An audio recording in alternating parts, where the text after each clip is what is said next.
এবার আসছে আবহাওয়ার খবরে। গাঙ্গেয় পশ্চিমবঙ্গে ঘূর্ণাবর্ত, সাগর থেকে জলীয় বাষ্প ঢুকছে, বসন্তে বৃষ্টির আনাগোনা। মেঘলা আকাশ, সোমবার রাত থেকেই বৃষ্টি শুরু হয়েছে। মঙ্গলবার সকালের মধ্যে দক্ষিণবঙ্গের প্রায় সব জেলাতেই বজ্রবিদ্যুৎ সহ বৃষ্টির সঙ্গে হালকা বাতাস।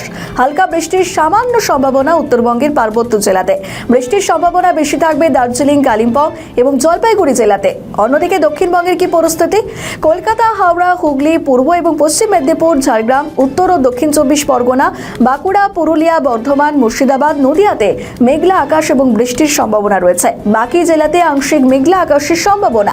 বঙ্গোপসাগর থেকে জলীয় বাষ্প ঢুকবে রাজ্যে এবং গাঙ্গেয় পশ্চিমবঙ্গ, ওড়িশা সংলগ্ন এলাকায় তৈরি হয়েছে ঘূর্ণাবর্ত। এর জেরে জলীয় বাষ্পের পরিমাণ বাড়ছে দক্ষিণবঙ্গে।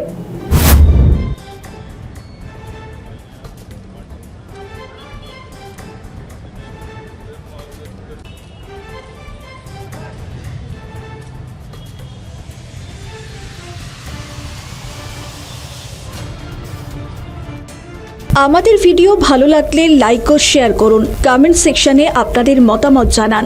আরও ভিডিও পেতে আমাদের চ্যানেলটিকে সাবস্ক্রাইব করুন এবং প্রতি মুহূর্তে খবরের আপডেট পেতে প্রেস করুন বেল আইকন।